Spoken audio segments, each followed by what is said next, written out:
Bismillahirrahmanirrahim. Class 9 children, this evening we are going to start maths chapter number 12, which is basically consisting of theorems. जब हम theorems का नाम लेते हैं तो नॉर्मली बच्चे कुछ परेशान हो जाते हैं. वो ये समझते हैं कि एक ऐसी चीज़ है कि जिसमें प्योरली आपने रोट लर्निंग करनी है without understanding, but actually situation is totally different. हाँ, I accept one thing regarding theorems, that if theorems are not going to be explained to all the students properly, then generally students face problem. Otherwise theorems are very simple and easy. So this time girls, when I explain all these things to you one by one, so now you have proper record. So you are recording all these lectures and you will receive recorded lectures. So if you face any problem, so watch that lecture again, second time or third time. So inshallah there will be no problem. I agree with you. ठीक है? Starting from theorem number chapter number 12. Basically this chapter consisting of 6 theorems. First of all, try to understand what is theorem. Line bisectors and angle bisectors, basically this is the name of chapter number 12. Okay, now try to understand what is theorem.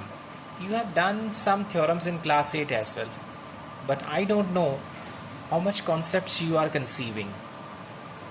Okay, now make your concepts clear about theorem. Basically theorem is a geometrical fact. This is my own term that I generally use in class. Theorem is basically a geometrical fact. So when we say geometrical facts, there are thousands and thousands geometrical facts are existing, and we come across in our ordinary life. So these geometrical facts, I have given some examples of these geometrical facts. Like, let's suppose girls, if I say we have two lines which are intersecting each other. Okay, so when two lines are intersecting each other, then opposite pairs of angles like 1 and 2 and 3 and 4. So you will see that whenever two lines intersect each other, then opposite angles are basically, we observe that magnitude wise they are always same, and these are known as vertical angles. So this is a geometrical fact. Okay, now see, second geometrical fact is, if you have a triangle, any triangle, not the triangle that I have made here, you can make your own self any triangle. So when you find out the summation of all three interior angles, you will see that the sum will be 180 degree. If you did accurate work, so then you will see that the summation of all three interior angles will be 180 degree. Next one is, another third example for geometrical fact is, let's suppose if you have any triangle like ABC, and if you take the two sides with their respective midpoints, like side AB and side BC, AC. So D is the midpoint of AB and E is the midpoint of AC.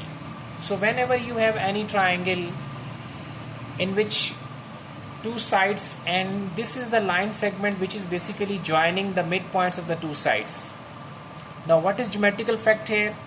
So whenever you have any triangle, and if you join, or if you take a line segment which joins the midpoints of two sides, so fact is that line is always parallel to the remaining third side and always half in measurement of the third side. This is geometrical fact. आप कोई भी triangle लें, कोई सी दो sides के mid points को आप join करें. सपोज अगर मैं दो मिड पॉइंट्स को लेता हूँ, and if I join these two midpoints, so I will see that the line segment which is joining the two midpoints will be parallel to the remaining third side and will be half in measurement of the third side. ये एक natural fact है, geometrical fact है, एक हकीकत पर मबनी चीज़ है. Okay, so there are Another examples are possible here, but just only due to shortage of video lecture, so just only I am giving you 3 examples. So कोई भी geometrical fact वो एक theorem बन जाता.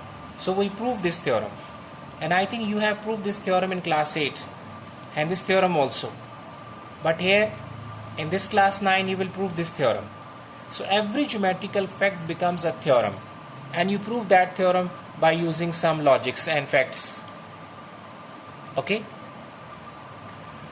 Before starting theorem number 12.1, girls, I'm going to explain few things which are relevant to that theorem.